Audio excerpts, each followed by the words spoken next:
테마 14 감칙입니다. 해마다 두 문제씩 나옵니다. 해마다 두 문제씩. 그래서 잘 정리해 두셔야 됩니다.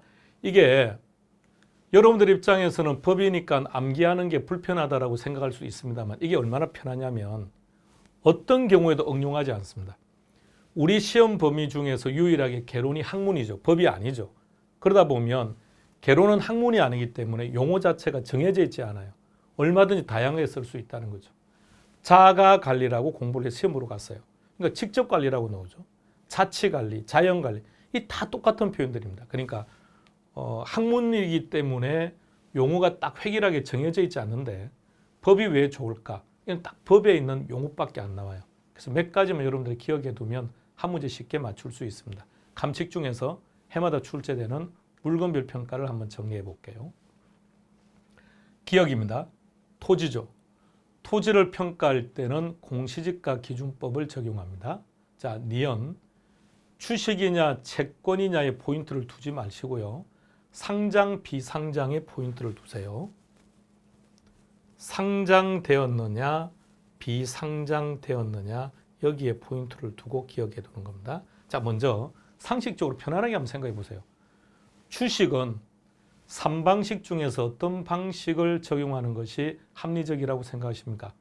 우리는 주식이라고 하는 것은 기업의 가치를 표현한 거죠. 기업의 가치가 업되면 주가도 같이 올라가는 게 정상이죠.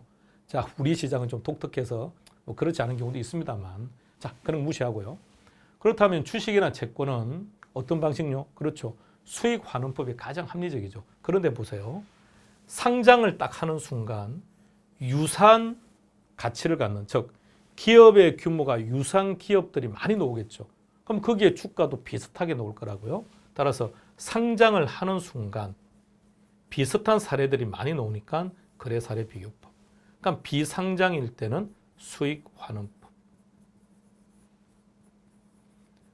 그러면 문제에서 두 번째 니은을 볼까요? 상장이죠. 그럼 상장을 했다고 했으니까 거래사례 비교법입니다. 디귿으로 가겠습니다. 기업과 비교하세요.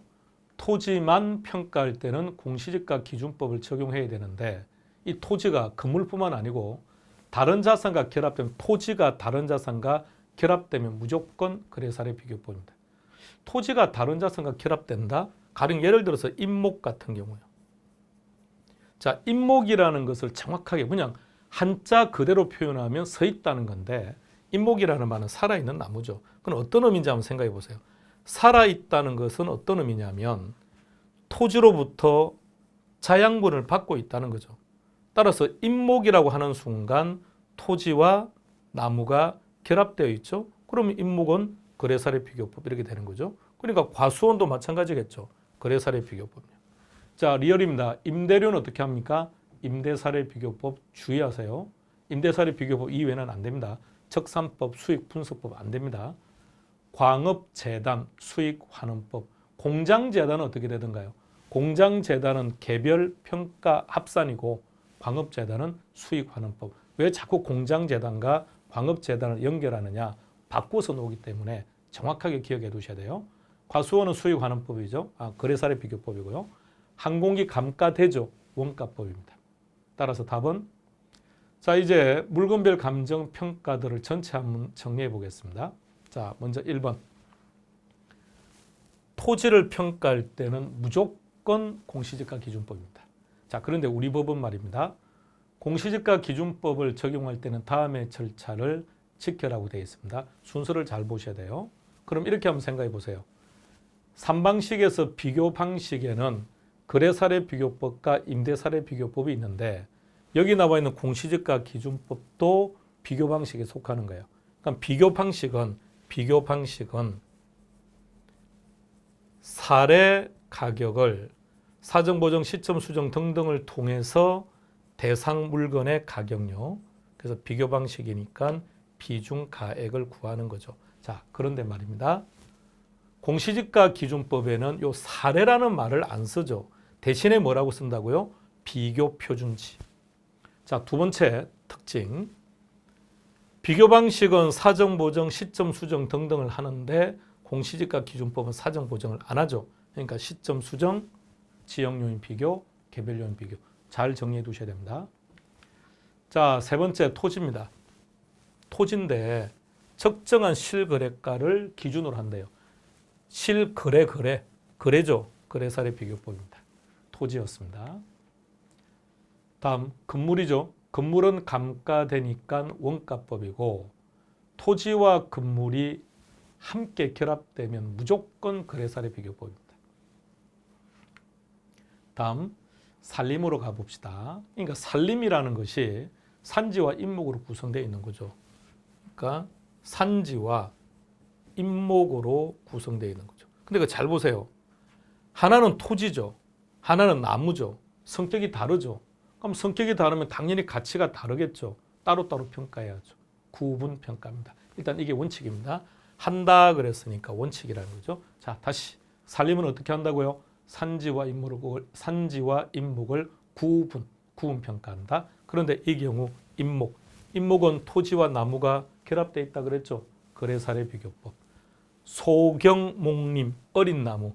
자, 어린 나무라고 한다면 비용이 투입된 시기도 짧을 것이고, 그럼 비용이 투입된 시기가 짧다는 것은 얼마의 비용이 투입되었는지를 추적하기가 용이하다는 뜻이겠죠. 두 번째, 비용도 적게 투입되었지만 시간도 얼마 안 걸렸으니까 이럴 때는 원가법이 편할 겁니다. 역시 일괄되면 거래사례 비교법이 됩니다. 과수원. 자, 우리가 과수원을 평가한다는 얘기는 사과 나무를 평가한다는 뜻입니까? 아니면 토지를 평가한다는 뜻일까요? 그렇죠. 당연히 함께 평가를 하는 거죠. 토지와 다른 자산이 결합되면 거래사례 비교법. 자, 다음 한번 들어가 봅시다. 무엇을 평가한다는 거죠? 자, 감정평가업자는 자, 이제 실제로는 이제 얘를 키로 잡아야 돼요. 얘를 키로 잡아야 되는데 조금 이제 불편해서 일단 얘를 이쪽을 키로 잡은 거예요. 네. 공장재단입니다. 공장재단. 그러니까 먼저 공장재단은 여러분들이 민법 시간에도 공시법 시간에도 공장재단을 학습해서 이게 어떤 의미인지 알고 계신 거니까 공장재단을 먼저 떠올려 보세요. 공장이 가지고 있는 토지, 공장이 가지고 있는 건물, 공장이 가지고 있는 자동차, 기계장비 등등이죠. 자, 그런데 공장이 가지고 있는 토지는 어떻게 해야 됩니까? 공시지가 기준법으로, 건물은 원가법으로, 자동차는 거래사례 비교법으로, 기계장비는 원가법으로. 그러니까 공장재단은 어떤 방법이다라고 말할 수가 없다는 거죠. 그래서 개별, 평가, 합산 우리 이렇게 기억합시다. 공장재단은 개별, 평가, 합산.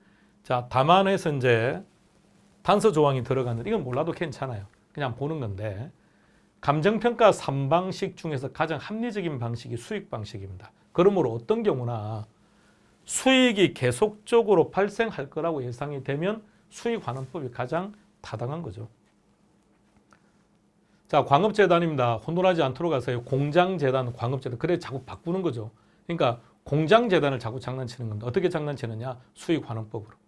광업재단이 수익환원법이기 때문에요. 자, 자동차, 건설기계, 그 다음에 선박, 항공기가 나올 겁니다. 네 가지를 같이 가는 거예요.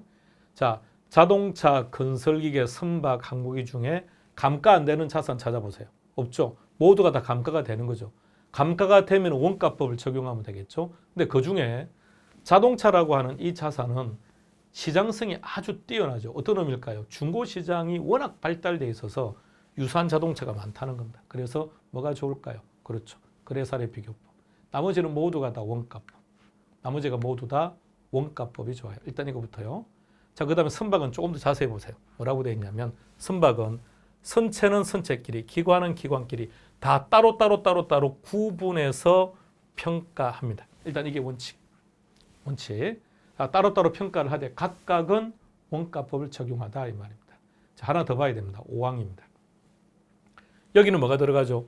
해체 처분 가액이죠. 전제가 있어야 됩니다. 효용 가치가 없다는 전제가 붙었을 때만 해체 처분 가액이 답이 됩니다. 우리 기출 문제 중에 이것이 출제된 적이 있습니다. 중고선박. 중고선박은 해체 처분 가액을 적용한다. OX, X. 왜 X죠?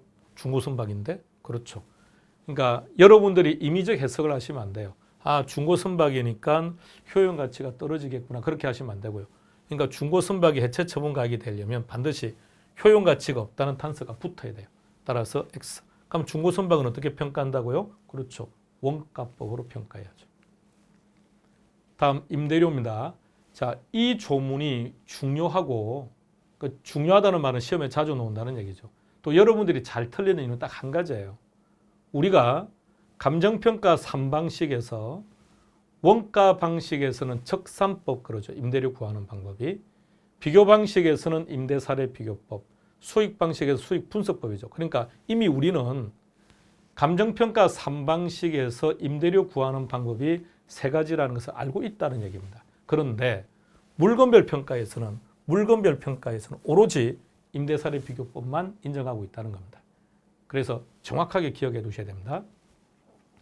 자, 광업권으로 갑니다. 그럼 일단 법 조문대로 갈게요. 광업재단의 감정평가액입니다. 그런데 앞서 우리가 광업재단은 어떻게 평가하기로 했습니까? 수익환원법이죠. 그렇다면 광업재단의 감정평가액 자리에 수익환원법 들어가도 옳은 지문이라는 얘기죠. 자, 여기다가 뭘 뺀다고요? 현존시설가액을 빼고. 자, 업권 보세요. 똑같아요. 수익환원법으로 평가하는 거죠. 그리고 현존시설가액을 뺍니다. 그런데 광업권, 업권을 공통적으로 한번 보세요. 광업권이 뭡니까? 그렇죠. 광물을 채취할 수 있는 권리. 업권은요. 물고기 잡을 수 있는 권리죠. 권리. 권리니까 무형자산이죠. 그런데 광업권에서는 뭐라고 방금 표현했습니까? 광업재단이 뭐죠? 탄광만 광업재단이 아니죠. 부속 토지들. 그런가 하면 거기서 광물을 채취할 수 있는 기계장비 등등 모두 합친 거죠. 그렇다면 이는 무형자산인데 광업재단이라고 해버리면 유형의 자산들이 들어가 있지 않습니까? 의장도 마찬가지겠죠. 그래서 이들은 모두 다 눈에 보이는 유형의 자산은 빼버리자고요. 현존시설 가액을 빼버린다. 그러면 무형의 자산이 남는다 이 말입니다. 자, 그런데 이제 나머지 한번 보세요. 우리가 지금 하고 있는 건 전부 다 권리입니다. 권리. 무형자산들. 권리는 전부 다 수익환원법이죠. 무슨 권으로 끝나면 전부 다 100% 다 수익환원법. 단 광업권하고 업권만 현존시설 가액을 뺀다라는 내용이 들어가는 겁니다. 자, 주식과 채권으로 접근 안 하기로 했습니다. 상장과 비상장으로 가자고요. 상장을 하는 순간 유사성이 있는 가치들이 많이 나와요. 그러니까 이럴 때는 거래사례 비교법이 타당할 것 같고요. 비상장이니까 이럴 때는 수익환원법을 적용하게 됩니다. 자, 이렇게 해서 여러분과 함께 부동산학 개론에서 가장 핵심적인 테마 14가지를 정리했습니다. 여러분 합격에 많이 도움이 되기를 기원하겠습니다. 수고했습니다.